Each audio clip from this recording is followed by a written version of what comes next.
Bonjour tout le monde, c'est Rosa et j'espère que vous allez bien. Du coup, aujourd'hui on se retrouve pour une toute nouvelle vidéo où je vais vous donner 15 conseils pour travailler efficacement. Donc mieux travailler dans des conditions dans lesquelles on peut mieux réviser, mieux apprendre ses cours.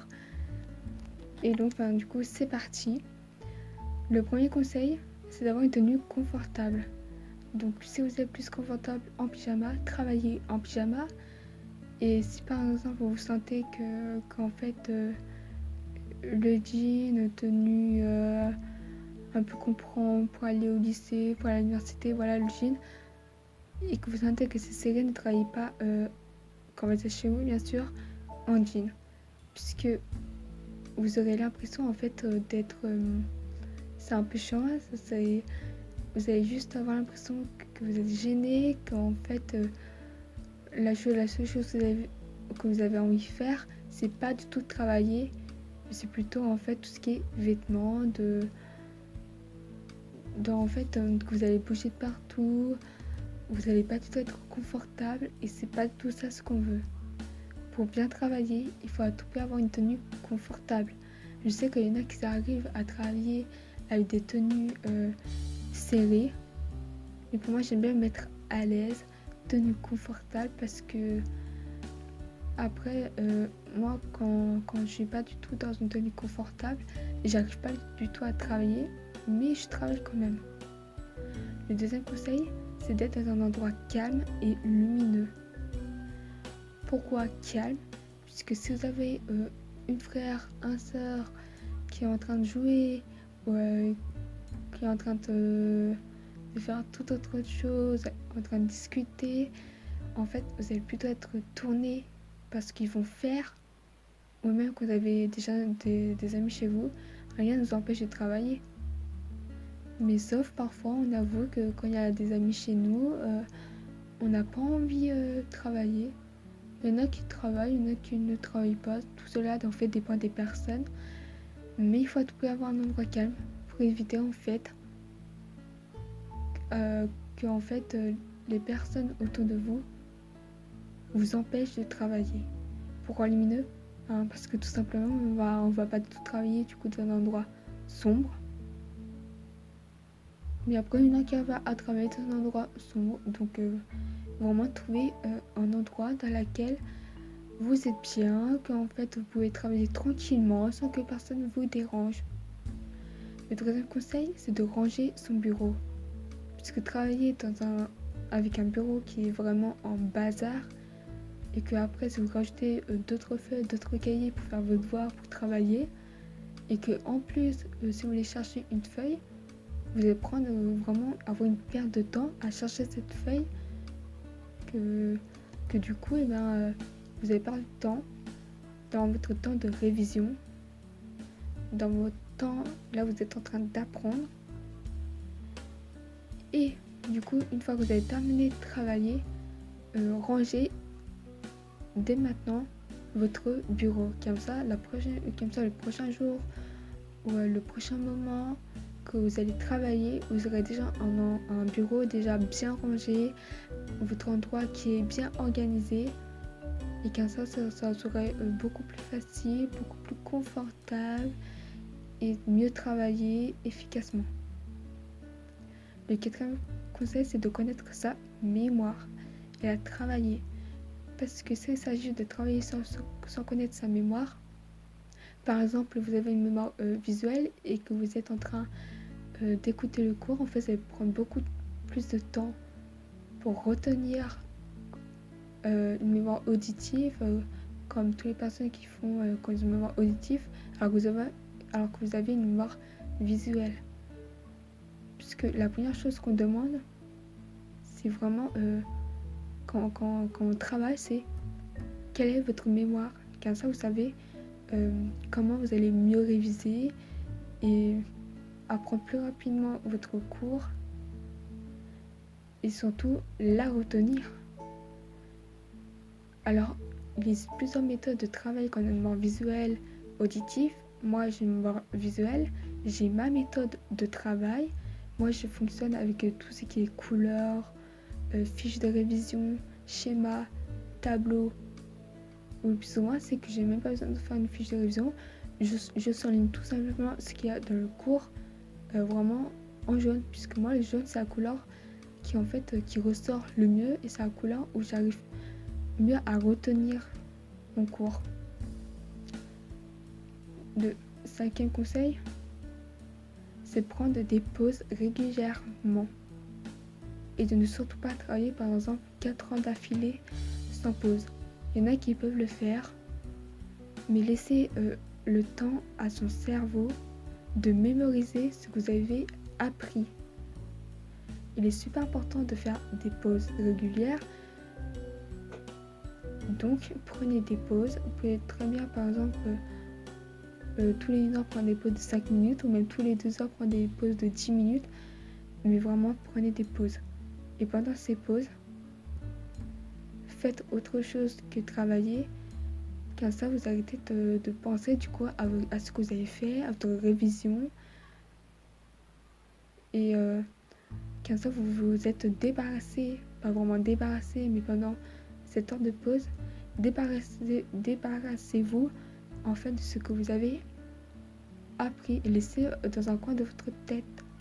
Le 6e conseil, c'est de bien dormir. Parce que tout simplement, si vous dormez mal, votre cerveau va avoir plus de mal à retenir des choses. Et surtout qu'en fait, vous allez être fatigué, vous n'allez pas du tout être motivé pour travailler. Et c'est pas du tout ça ce qu'on veut. C'est que vous travaillez efficacement. Donc vous travaillez efficacement, dormez bien, dormez tôt s'il faut. Parce que dormir tard, il faut dire que le plus souvent, quand on se lève, on est fatigué, on n'a pas envie de travailler. Le 7e conseil, c'est de faire une tâche à la fois. Pourquoi une tâche à la fois? Si par exemple vous êtes en train de travailler les maths et que vous n'arrivez pas, vous allez travailler du coup dans une autre matière et après vous allez revenir sur les maths, en fait vous allez juste mélanger un peu tout ce que vous avez appris pour chaque cours. Vous allez mélanger en fait tous vos cours, toutes les matières. Vous n'aurez pas en fait quelque chose de bien net. Vous allez avoir des formules quand en fait vous ne savez même plus quelle est la formule de telle chose. Par exemple la formule du taux d'accroissement. Vous allez mélanger du coup avec une autre formule. Si par exemple en SVT pendant les contrôles vous avez deux chapitres à apprendre, vous allez mélanger le premier chapitre et le deuxième chapitre. Donc délimiter une tâche bien précise pour savoir en fait ce qu'il y a à réviser. Le prochain conseil, c'est d'éviter tout objet qui empêche de travailler. Et donc que ce soit téléphone, ordinateur, tablette, vraiment tous ces objets éloignés. En fait il faut tout simplement s'éloigner ou même laisser votre téléphone hors de votre portée, ranger quelque part ou même ranger du coup dans une autre salle. Après vous pouvez très bien utiliser votre téléphone ou votre tablette ou vraiment tout ce que vous voulez pour une application. C'est l'application Forest. Je vous en ai déjà parlé dans une vidéo vlog. C'était le premier vlog du mois de janvier. Et cette application, c'est que vous allez délimiter du coup un chronomètre. Si par exemple vous travaillez 1 heure, et bien justement, vous allez travailler pendant 1 heure. Si vous quittez l'application pendant ces 1 heure, et bien vous allez tuer un arbre. Donc pour ceux qui sont contre ça, et ben, je pense que l'application est faite pour vous. Et si vous êtes pour la destruction de la forêt, je pense pas qu'il y en a quand même, et ben n'utilisez surtout pas cette application et éloignez-vous des téléphones. Hein. Et éloignez-vous de tout objet qui va vous distraire. Le prochain conseil, c'est de faire plaisir. Parce que si vous travaillez sans vous faire plaisir, vous allez vous forcer et du coup, vous allez vous ennuyer, vous n'allez pas du tout être motivé à travailler. Et du coup, juste avant de travailler, faites une petite activité en famille ou pendant l'heure de pause. Faites, je sais pas, une petite activité en famille ou allez dehors, promenez-vous. Vraiment, il y aura plein de façons pour se faire plaisir. Il faut juste trouver en fait la façon qui nous convient pour mieux travailler, pour être vraiment en situation de travailler, en situation pour d'efficacité, vraiment tout ce que vous voulez. Le prochain conseil, c'est de se fixer un but, un objectif à atteindre. Parce que si vous travaillez sans savoir pourquoi vous allez travailler, ça ne sert à rien. Il y a plusieurs buts ou plusieurs objectifs.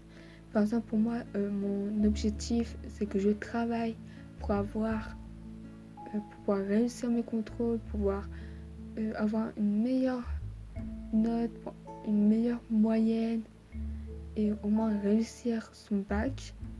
Vous pouvez très bien viser loin et comme ça, ça va vous motiver à travailler sur un objectif. Si vous dites j'ai le bac de français, il faudra à tout prix que je travaille le français pour le réussir.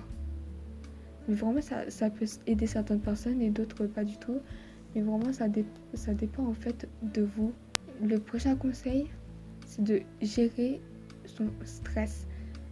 Parce que si on est stressé, en fait, on est plutôt stressé, mais en fait, on va pas vraiment travailler. Il y a plusieurs façons pour gérer son stress. Pensez à autre chose.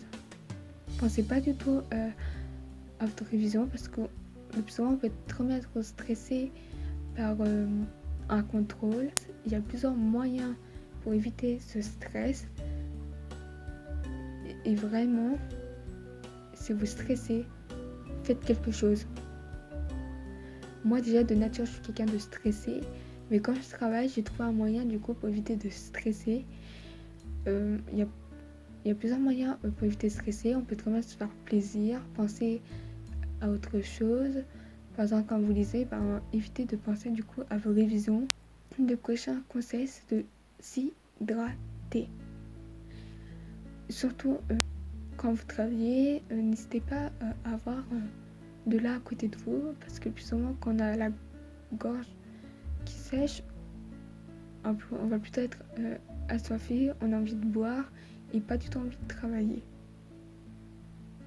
Le 13e conseil, c'est d'éteindre le téléphone, la télé, environ 1 heure avant de dormir. Déjà pour mieux dormir. Et qu'est-ce qu'on peut faire pour très bien lire, dessiner, boire une tisane, méditer.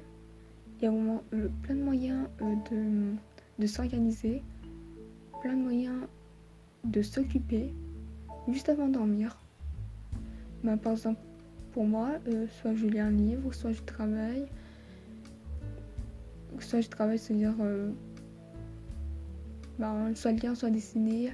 Lisez en fait un livre que le prof vous a demandé de lire pendant les vacances ou lisez un livre qui vous plaît, que ce soit un BD, un manga, un roman. Mais faites autre chose que jouer à votre téléphone juste avant de dormir. Le 14e conseil, c'est de bien manger.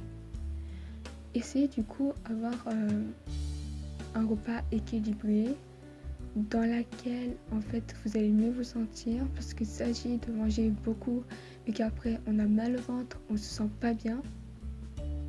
C'est justement ce qui peut arriver si on mange pas bien. C'est-à-dire que si on mange des choses qu'on adore mais qui nous mettent du coup dans des conditions défavorables, dans des conditions dans lesquelles on ne se sent pas bien dans notre peau. Le dernier conseil, c'est de bien s'équiper. C'est un peu logique parce que vous n'allez pas travailler. Ayez toujours en fait un stylo avec vous, une feuille pour noter quelque chose, que ce soit un cahier-brouillon, vraiment tout ce que vous voulez. Du coup, c'est la fin de cette vidéo. J'espère qu'elle vous aura plu. Si c'est le cas, n'hésitez pas à liker la vidéo, à vous abonner et à me suivre sur les réseaux sociaux. Du coup, je vous dis au revoir et à bientôt pour une vidéo. Bye bye.